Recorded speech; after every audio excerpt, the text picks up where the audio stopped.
Com a chegada das festas de fim de ano, vamos aproveitar essas poucas semanas para voltar aos fundamentos, e o vídeo de hoje vai falar sobre protocolo vacinal. Vem comigo, do caminho eu explico.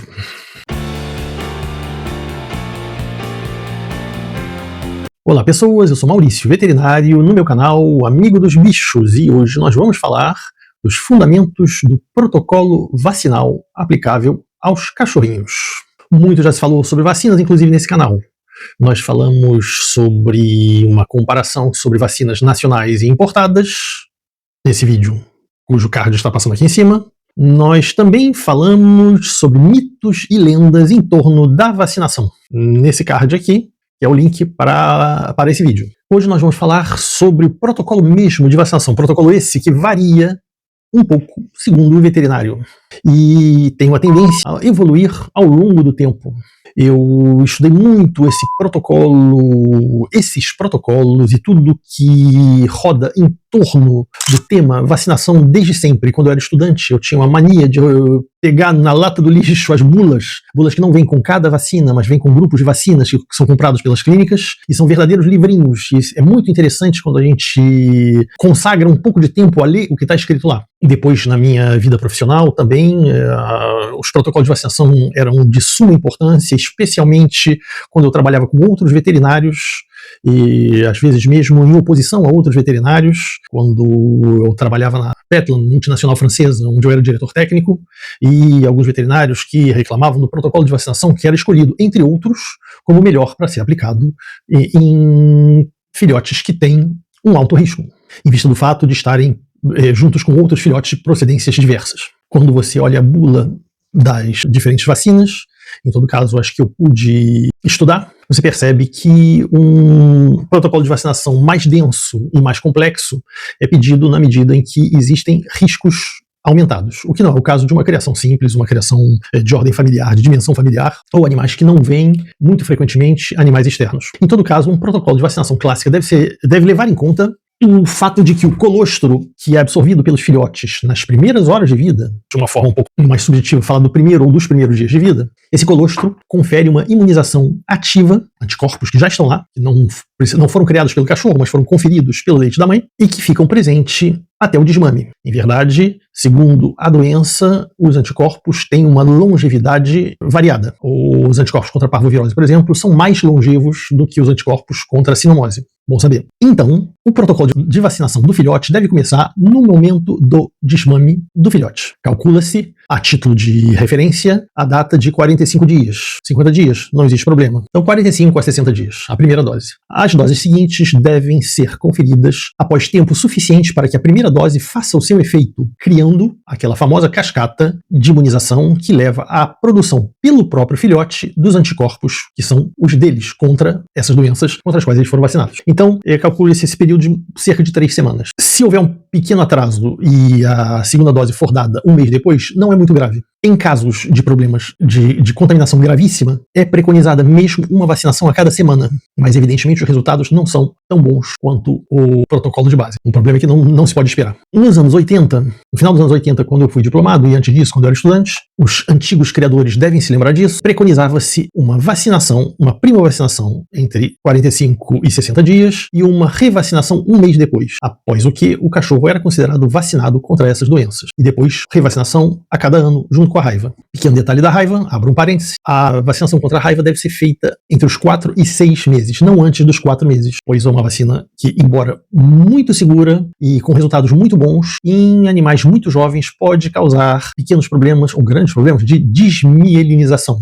Então, é preciso que o sistema nervoso do cachorrinho esteja suficientemente maduro para suportar os efeitos dessa vacina. Depois disso, uma vez por ano, a título de reforço, assim como a outra. Como eu dizia, a vacinação era feita somente em 2 doses. Ora, se é verdade que uma vacinação, o seu objetivo é despertar um efeito ativo no cachorrinho que recebe a vacina, quando se faz uma primeira dose, e essa primeira dose tem o papel principal de neutralizar o resto de anticorpos, e logo depois uma segunda dose que vai servir de reforço à primeira dose que forçosamente não foi eficaz a 100% em vista dos anticorpos, a ideia de dar uma terceira dose 3 semanas depois, a um mês depois, não é uma má ideia. E mesmo hoje em dia, nós vemos veterinários preconizando uma 4ª dose. Possível até que esteja nas bulas, não olhei isso, mas quando você fala de uma 4ª dose, por que não uma 5ª ou uma 6ª? Tem uma hora em que é melhor parar. Estudos poderiam ser feitos de forma a mostrar que, a partir da titragem de anticorpos, titulação de anticorpos, o efeito foi atingido. E eu não tenho dúvidas que com 3 doses o cachorro está bem coberto. Essa é a minha opinião, em todo caso.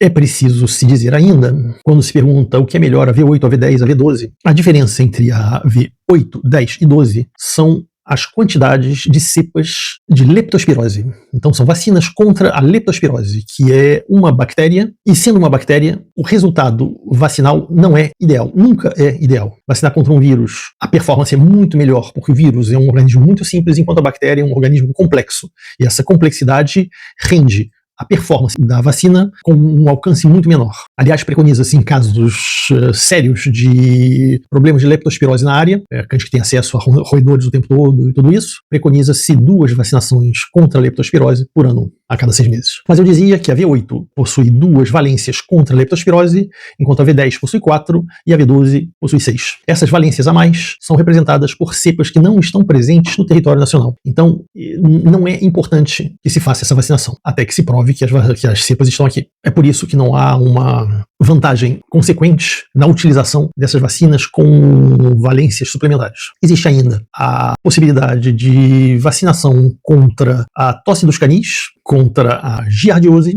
e contra a leishmaniose, mas nesses 3 casos o ideal é ver com o seu veterinário conselho se existem verdadeiros riscos que justifiquem a utilização dessas vacinas. Como elas não são classicamente utilizadas, elas são produzidas em menor número, o que confere automaticamente um valor mais importante para essas vacinas.